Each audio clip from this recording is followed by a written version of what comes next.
दोस्तों आज का वीडियो बहुत इम्पोर्टेंट होने वाला है। वीडियो को पूरा अंत तक देखिएगा। देखिए दोस्तों, हम आपको बता दें, हम वही प्रश्न लेकर के आते हैं जो एग्ज़ाम के पॉइंट ऑफ व्यू से इम्पोर्टेंट होते हैं। तो वीडियो को अंत तक देखा करें। चलिए स्टार्ट करते हैं। पहला प्रश्न है, दो संख्याओं का अनुपात 1:1/2 अनुपात 2:2/3 है। यदि इनमें से प्रत्येक को 15 बढ़ा दिया जाए तो इनका अनुपात 1:2/3 अनुपात 2:1/2 हो जाता है। तो इन संख्याओं में सबसे बड़ी संख्या कौन सी है? देखिए, कभी भी आपको अनुपात इस फॉर्म में दिया गया है तो ये सही फॉर्म नहीं है। इसको पहले आप सही फॉर्म बनाइए। संख्या हमारी दो हैं, ये पहली संख्या और ये दूसरी संख्या। अब ये जो अनुपात दिए गए हैं, सबसे पहले हम इनको सॉल्व करेंगे। तो 2 1 कम 2, 2 में 1 जोड़ेंगे 3/2। मैं इधर कर लेता हूँ 3/2, ठीक है। फिर इसको करेंगे 3 दूने का 6, 6 में 2 जोड़ेंगे 8/3। कितना हो जाएगा ये? 8/3 अनुपात है, ठीक है। ए भी दे रखा है, इसको भी सॉल्व कर लेते हैं। 3 1 कम 3, 3 में 2 जोड़ेंगे 5/3 अनुपात है। 2 दूने का 4, 4 में 1 जोड़ेंगे 5/2। देखिए पहले इसको सॉल्व करते हैं। आप जानते हैं अनुपात का मतलब बटा भी होता है, अनुपात का मतलब बराबर भी होता है। जब बराबर होता है तो क्या हो जाएगा? Cross multiply. 3 त्रिक का 9 और 2 अट्ठे 16। तो ये कितना हो जाएगा? 3 त्रिक का 9 और 2 अट्ठे 16 हो जाएगा। तो अनुपात कितना हो जाएगा? 9:16 हो जाएगा। क्लियर है? तो इसे हम 9x कर दें, इसे 16x कर दें, तो क्या इसके मान में कोई फर्क पड़ेगा? कोई फर्क नहीं पड़ेगा। क्लियर है? अब इसको सॉल्व करिए। Cross multiply. 2 का 5 से मल्टीप्लाई 10, 3 का 5 से मल्टीप्लाई 15। कट के छोटा हो जाएगा ये, तो काट लीजिए। 2 से कटेगा 5 बार में, और 5 से काट दीजिए। 5 से 10 को काटेंगे, 5 से 10 को काटेंगे 2 बार में, 5 से काट दीजिए, और 5 से इसको काटेंगे 3 बार में। तो 2:3 हो गया। ये कितना हो गया? 2:3 हो गया। क्लियर? अब यहाँ पर कह रहा है कि 9:16 हमारा अनुपात निकल के आ गया ये। तो मैं इसको 9x/16x लिख सकता हूँ, आप अच्छे से जानते हैं। अब यहाँ पर कह रहा है कि प्रत्येक में 15 बढ़ा दिया जाए, तो इसमें भी 15 बढ़ा दो और इसमें भी 15 बढ़ा दो। 15 बढ़ा दिया जाता है तो इनका अनुपात इतना हो जाता है। तो इतने को हम पहले सॉल्व कर चुके हैं। कितना है? 2:3। अनुपात का मतलब बटा भी होता है, 2:3, ठीक है। क्रॉस मल्टीप्लाई हो जाएगा। 3 त्रिक का 3 का मल्टीप्लाई 9 से 3 में 27x हो जाएगा, प्लस 15 का 3 से मल्टीप्लाई 45 बराबर 16 दूने का 32x प्लस 15 दूने का 30। कर लीजिए सॉल्व। 27x इधर आएगा तो 32 में 27 माइनस हो जाएगा, 5x बचेगा, ठीक है। 30 को इधर ले जाएंगे तो 45 में से 30 घट जाएगा, 15 बचेगा। 5x का मान 15, 5 से कटेगा 3 बार में, तो x का मान 3। अब x का मान 3 है तो पूछ रहा है कि इन संख्याओं में सबसे बड़ी संख्या कौन सी है? जो अनुपात में बड़ा होगा वही संख्या बड़ी होगी। x का मान 3 है तो 3 का मल्टीप्लाई 16 से कर दो, 16 त्रिक का कितना हो जाएगा? 48। तो बड़ी संख्या 48 होगी। पहला ऑप्शन सही हो जाएगा। उम्मीद करूंगा सभी को प्रश्न अच्छे से समझ में आ गया है। किसी को भी प्रश्न में यहाँ कोई समस्या नहीं होगी, ठीक है दोस्तों। अब देखेंगे अगला प्रश्न। अगला प्रश्न है, एक रकम साधारण ब्याज में 2 वर्षों में 2240 रुपये बनती है और 5 वर्ष में 2600 रुपये बनती है, तो रकम है। देखिए 2 वर्ष में कितनी बन रही है? 2240, और 5 वर्ष में कितनी बन रही है? 2600 बन रही है। अब 2 से 5 वर्ष होने में कितना समय लगा? 3 वर्ष का। और 3 वर्ष में राशि कितनी बढ़ गई? 2240 से 2600 हो गई। कितनी बढ़ गई? आप कहेंगे 360 रुपये बढ़ गई। तो 3 साल में दोस्तों कितनी बढ़ी है ये? 360। भाई 3 साल में 360 बढ़ेगी तो 1 साल में कितनी बढ़ेगी? आप बता देंगे। 1 साल में 120। तो 1 साल का ब्याज हमारा 120 है। अब हमारी जो रकम थी वो हमारी साधारण ब्याज में 2 वर्ष में 2240 हो गई थी, मतलब 2 वर्ष में 2240 हो गई है। तो 2240 में क्या है? हमारा 2 वर्ष का ब्याज भी शामिल है और रकम भी, ठीक है। हमारी जो रकम का ब्याज है वो 1 साल का 120 है। भाई 1 साल का 120 है तो 2 साल का कितना हो जाएगा? 240 हमारा ब्याज हो जाएगा 2 साल का, ठीक है। तो हमारी जो 2 साल में राशि हो गई है वो 2240 हो रही है, ठीक है। और 2 साल का ब्याज हमारा 240 है। अगर मैं 240 में से जो ब्याज हमारा 240 है उससे घटा दूंगा तो हमारे पास रकम बचेगी। तो 2240 में से 240 घटा दीजिए, कितना बचेगा? 2000 बचेगा। यही आपका आंसर हो जाएगा। 2000 दे रखा है बी ऑप्शन में, ये आपके प्रश्न का बिल्कुल सही आंसर है। किसी को कोई समस्या नहीं होनी चाहिए इस प्रश्न को समझने में, बिल्कुल भी कठिन प्रश्न नहीं है, बहुत अच्छे से समझ में आ गया होगा। ठीक है दोस्तों, अब देखेंगे अगला प्रश्न। अगला प्रश्न है, जल और दूध के एक मिश्रण 40 लीटर है, इसमें 10% जल है, इस मिश्रण में और कितना पानी मिलाया जाए कि मिश्रण में जल 20% हो जाए। देखिए जल हमारा पहले से 10% है, हम इसमें और कितना जल मिला दें कि जो जल की मात्रा है 10% से बढ़कर 20% हो जाए। बहुत अच्छा प्रश्न है। हमारे पास टोटल मिश्रण कितना है, 40 लीटर का है, ठीक है, और पहले से हमारे पास कितना पानी है, 10%। कितना पानी है पहले से, 10% पानी है। समझिएगा प्रश्न को, ठीक है, समझिएगा। हमारे पास टोटल मिश्रण 40 है, पहले से कितना पानी है, 10% है, तो 10 लिख लिया। अब कह रहा है कि जल है, इस मिश्रण में और कितना पानी मिलाया जाए कि मिश्रण में जल हमारा 20% हो जाए। देखिए दोस्तों, हमारे पास जो भी मात्रा होगी वो अपने आप में 100% होती है, ठीक है। अब 100% में से हमारा जो जल है वो 20% हो जाएगा। जल हमारा 20% हो जाएगा, इस 100 में से जल हमारा 20% हो जाएगा। मैं इधर कर दूं, 100% मात्रा में से जल हमारा 20% है, तो दूध हमारा 80% बचेगा कि नहीं बचेगा। ठीक है, इतनी बात क्लियर है। कोई भी मात्रा 100% होती है, उसमें से 20% जल हो जाएगा, तो दूध हमारा 80% बचेगा। कितना बचेगा, दूध हमारा 80 बचेगा। उसे नीचे लिख लीजिए। आगे आंसर, 40 से कटाइए 2 बार में, 2 से कटेगा 10 5 बार में, 5 लीटर पानी मिला दीजिए, 5 लीटर। बी ऑप्शन सही हो गया। क्लियर हुई दोस्तों बात, सभी को प्रश्न अच्छे समझ में आ गया। टोटल मिश्रण को लिखेंगे, जो पहले से हमारा प्रतिशत पानी है उसको लिखेंगे। बाद में हमारा जो दूध है वो कितना बचेगा भाई, 80 बचेगा। जब 20% पानी हो जाएगा, दूध 80 बचेगा। कटा लीजिए, आंसर आ गया। सबकी समझ में प्रश्न आ गया। अब देखेंगे अगला प्रश्न।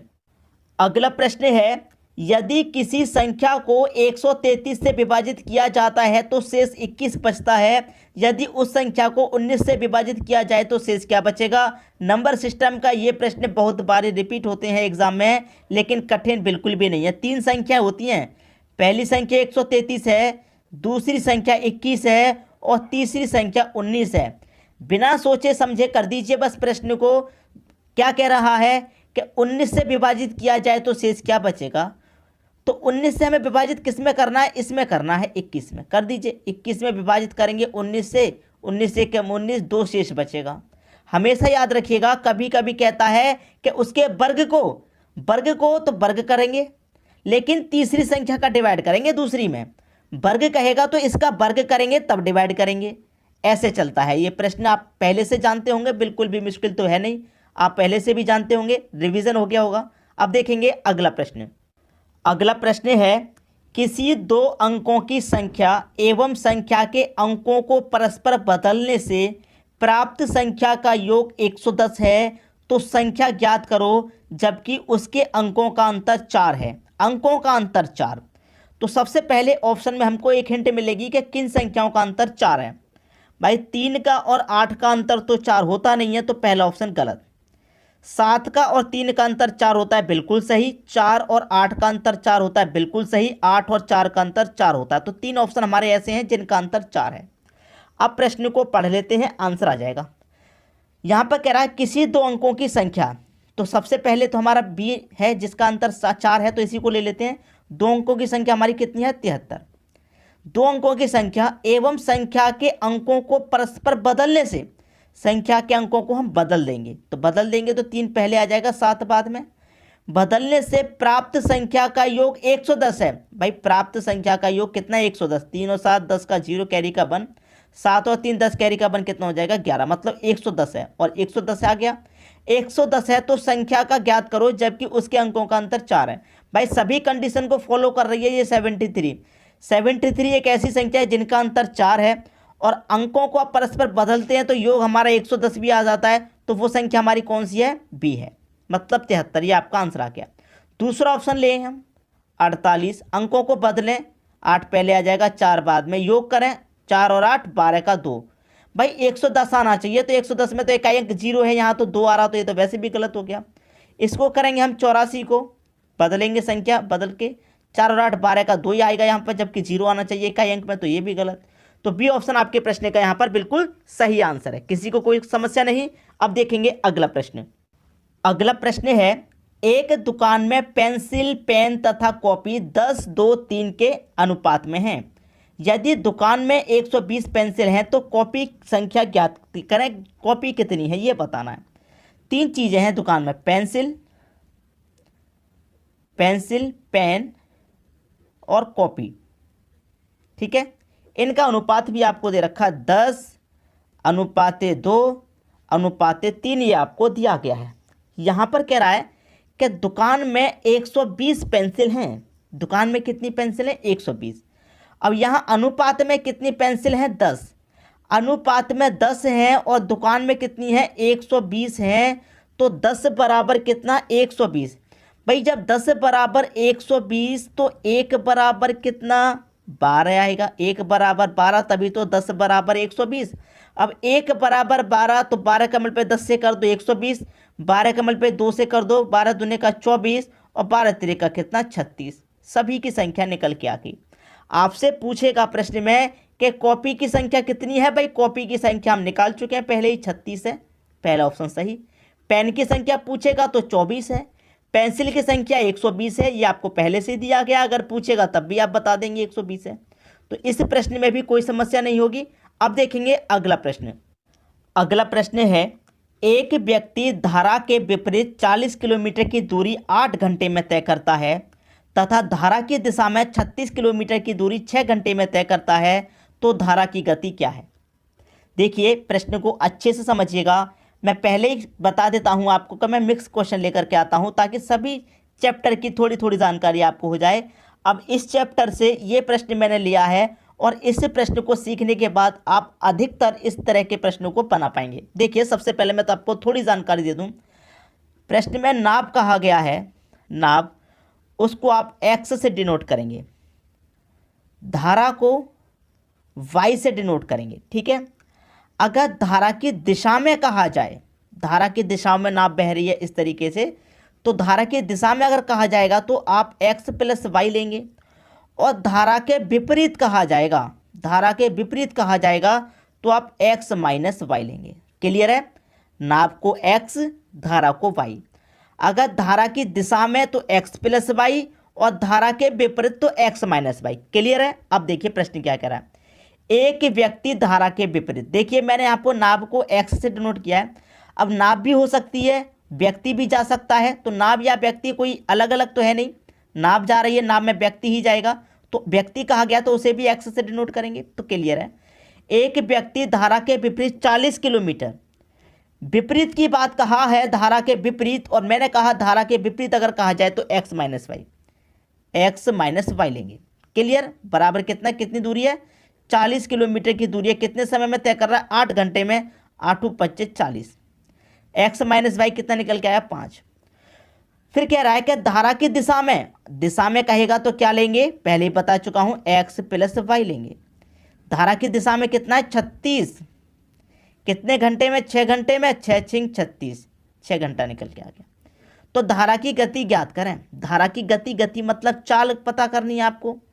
चाल पता करना, चाल बराबर क्या होता है? दूरी बट्टे समय होता है। अब इसमें कुछ है ही नहीं प्रश्न में, कुछ अब तो बचा ही नहीं है। समझने वाली बात है, दिमाग को तेज कर लीजिए अभी के अभी। कैसे तेज होगा मैं बताता हूं। कोई दो संख्या ऐसी जिनका अंतर 5, कोई दो संख्या ऐसी जिनको जोड़ने से 6। अब समझेंगे आप। x हमारी बड़ी संख्या होगी, y हमारी छोटी संख्या होगी, तभी तो छोटी संख्या घटने पर आंसर प्लस में आ रहा है। अगर y बड़ी संख्या होती तो घटने पर आंसर हमारा माइनस में आता कि नहीं? तो x हमारी बड़ी संख्या है। तो अगर मैं x को 5.5 रखूं माइनस y को मैं कितना रखूं? 0.5। समझिएगा, x हमारा 5.5, y हमारा 10.5। अगर मैं 5.5 में से घटा दूंगा 10.5 तो 5 ही तो आएगा। क्लियर? अब यहाँ पर x हमारा कितना है? 5.5 है कि नहीं है? प्लस y हमारा कितना है? 10.5 है कि नहीं है? अब 5.5 में 10.5 जोड़ूंगा 6 हो जाएगा कि नहीं हो जाएगा? आप कहेंगे सर बिल्कुल हो जाएगा। क्लियर है? आप कहेंगे बिल्कुल हो जाएगा। तो आपसे क्या पूछ रहा है कि धारा की गति क्या है। धारा की गति मतलब y पूछ रहा है, और y का मान कितना है, 0.5 है, और 0.5 कहाँ है, पहले ऑप्शन में है। उम्मीद करूंगा सभी को अच्छे से समझ में आ गई होगी। एकदम से जादुई ट्रिक है दोस्तों, नोट कर लीजिएगा, जादुई ट्रिक। इस ट्रिक से आप इस चैप्टर के बहुत प्रश्नों को सॉल्व कर पाएंगे, बहुत मदद मिलेगी आपको इस ट्रिक से। इसीलिए मैंने इस प्रश्न को ऐड किया था, क्योंकि बहुत दिनों से इस चैप्टर का वीडियो हमने नहीं बनाया है। एक प्रश्न ऐड किया है, आगे भी प्रश्नों को ऐड करते रहेंगे ताकि आपकी समस्याएं समाधान हो सके और कोई परेशानी आपको ना हो, एग्ज़ाम को आप बहुत अच्छे से करके आएँ। ठीक है दोस्तों, वीडियो देखने के लिए आपका बहुत बहुत धन्यवाद।